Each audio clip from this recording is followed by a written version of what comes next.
नारा संचार के ज्योतिष संवाद कार्यक्रम में आप सभी का स्वागत है। और दोस्तों, अनिल जैन का प्यार भरा नमस्कार। देवी माँ के पावन 9 दिन का पर्व, जिसको हम शारदीय नवरात्रि कहते हैं, आश्विन मास शुक्ल पक्ष की प्रतिपदा को यानी आज 15 अक्टूबर से आरंभ होगा और 23 अक्टूबर 2023 तक चलने वाले इस पर्व में हम जानते हैं कि माँ दुर्गा के अलग अलग स्वरूपों की पूजा की जाती है। 24 अक्टूबर को धूमधाम के साथ विजयदशमी अर्थात दशहरा का पर्व मनाया जाएगा और उसी दिन माँ दुर्गा का विसर्जन भी किया जाता है। शास्त्रों में माँ दुर्गा के 9 रूपों का वर्णन किया गया है। नवरात्रि के दिनों में माँ दुर्गा के अलग अलग रूपों की पूजा करने से विशेष पुण्य मिलता है। मान्यता है कि माँ दुर्गा अपने भक्तों का कष्ट हर लेती है, भक्तों की मनोकामनाएं सारी पूरी करती है। नवरात्रि के महत्व के बारे में भगवत पुराण है, मार्कंडेय पुराण है, उसमें कथाएं, पौराणिक कथाएं हैं जिससे हमें इनके महत्व का पता लगता है। लेकिन एक वर्ष में 4 नवरात्रे होते हैं और ये 4 महीने हैं। चैत्र का महीना है, आषाढ़ है, आश्विन है और माघ है। इन 4 महीनों में शुक्ल पक्ष की प्रतिपदा तिथि से नवमी तिथि तक नवरात्रि का पर्व मनाया जाता है।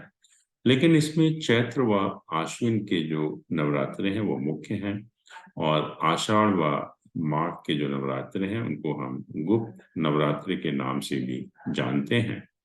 चैत्र व आश्विन में जैसा हम जानते हैं कि वासंतिक एवं शारदीय नवरात्रों के नाम से ये प्रसिद्ध हैं। इसमें भी जो शारदीय नवरात्रे हैं, जैसे कि आज जिसका आरंभ हो रहा है, उसकी बहुत एक प्रधानता है। संपूर्ण प्राणियों के लिए शरद और वसंत ऋतुएं रोग कारक तथा कष्टप्रद मानी गई हैं।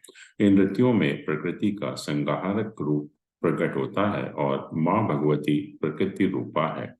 अतः इन ऋतुओं के आगमन पर सभी भगवती माँ की उपासना करते हैं और कहते हैं कि नवरात्रि के व्रत सभी वर्ण और सभी आश्रम के लोगों की जो समक्ष हैं उनको करना चाहिए। यदि किसी कारणवश स्वयं न कर सकें तो प्रतिनिधि के रूप में भी ये व्रत कराए जा सकते हैं। पति पत्नी है, ज्येष्ठ पुत्र है, शुद्ध ब्राह्मण है, किसी को भी हम प्रतिनिधि मानकर ये व्रत करा सकते हैं। और कहते हैं कि दुर्गा सप्तशती, जो कि माँ भगवती दुर्गा की स्तुति है, जो 3 चारित्र हैं, 13 अध्याय हैं तथा 700 श्लोकों में हमें उपलब्ध है। कहते हैं कि जो दुर्गा सप्तशती की उपासना करते हैं, पूजा करते हैं, उसमें सब जो उनकी आपत्तियों से वो एकदम से उनका निवारण हो जाता है। परिवार में सुख समृद्धि, ऐश्वर्य एवं शांति जो है बनी रहती है और माँ भगवती की कृपा हमारे ऊपर हमेशा बनी रहती है। और जो कार्यक्रम है ये ज्योतिष का कार्यक्रम है और ज्योतिष का इससे बहुत कुछ एक लेना देना भी है, क्योंकि जो भी माँ दुर्गा के 9 रूप बताए गए हैं वो कुछ ना कुछ एक ग्रह को भी रिप्रेजेंट करते हैं। जैसे पहले दिन हम नवरात्रि के दौरान माँ शैलपुत्री की पूजा करते हैं, जिसको हम मदर नेचर भी कहते हैं, और ये जो ज्योतिष में ग्रह है सूर्य, उसको कारक है उसका जो है।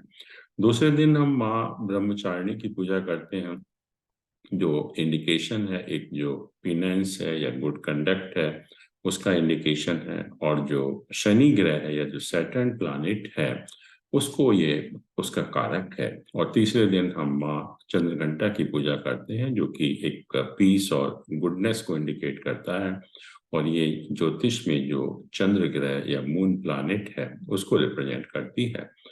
अगले दिन हम माँ कुष्मांडा की पूजा करते हैं, जो एक एम्पावरमेंट को रिप्रेजेंट करता है और जो ज्योतिष में गुरु ग्रह है या बृहस्पति ग्रह है या जुपिटर प्लैनेट है उसको रिप्रेजेंट करती है। अगले दिन हम माँ स्कंद माता की पूजा करते हैं, जो सेल्वेशन और प्रोस्पेरिटी को रिप्रेजेंट करता है और ज्योतिष में जो मंगल या मार्स प्लैनेट है उसको रिप्रेजेंट करती है। अगले दिन हम माँ कात्यायनी की पूजा करते हैं, जो एक फियरलेसनेस को रिप्रेजेंट करती है, और जो ज्योतिष में ग्रह है वीनस या शुक्र, उसको रिप्रेजेंट करती है। अगले दिन हम माँ कालरात्रि की पूजा करते हैं, जो कि हमारे दुख हैं या दर्द हैं या डर है उसको एलिमिनेट करती है। और जहाँ तक जो ज्योतिष में ग्रहों का सवाल है, जो राहु ग्रह है उसको रिप्रेजेंट करती है। अगले दिन माँ महागौरी की पूजा की जाती है, जो कि एक प्रोस्पेरिटी है या एक ट्रैंक्विलिटी है, उसको रिप्रेजेंट करती है। और ज्योतिष में जो बुध ग्रह है, मरकरी प्लैनेट है, उसको रिप्रेजेंट करती है। और आखिरी दिन हम माँ सिद्धिदात्री की पूजा करते हैं, जो कि एक अकम्पलिशमेंट को रिप्रेजेंट करती है। और जहाँ तक ग्रहों का सवाल है, ज्योतिष में जो केतु ग्रह है उसको रिप्रेजेंट करती है। अब ज्योतिष के अगर हम पॉइंट ऑफ व्यू से देखें, तो अगर हम नवरात्रि के दौरान अगर हम माँ दुर्गा के 9 रूपों की पूजा करेंगे, देखेंगे कि सभी ग्रहों की शांति हो जाती है। इसका मतलब यह है कि पूरा वर्ष हमारे लिए सुखदायी, सुख समृद्धि से भरपूर, शांति से भरपूर, और हमारे जितने भी जो रोग हैं, दुख दर्द हैं, वो सब दूर हो जाते हैं। और ये एक बहुत अच्छा मौका है हम सभी के लिए। हमें पूरे ध्यान से इतने शुभ समय में, नवरात्रि में देवी के 9 रूपों की पूजा अगर हम करेंगे, तो पूरे साल हम कहेंगे कि सभी ग्रह हमारे लिए आशीर्वाद प्रदान करेंगे, और हमारा जीवन जो है बहुत बेहतर हो सकता है। इसी के साथ हम आज का प्रोग्राम समाप्त करते हैं। अगले हफ्ते दोस्तों फिर मिलेंगे। नमस्कार।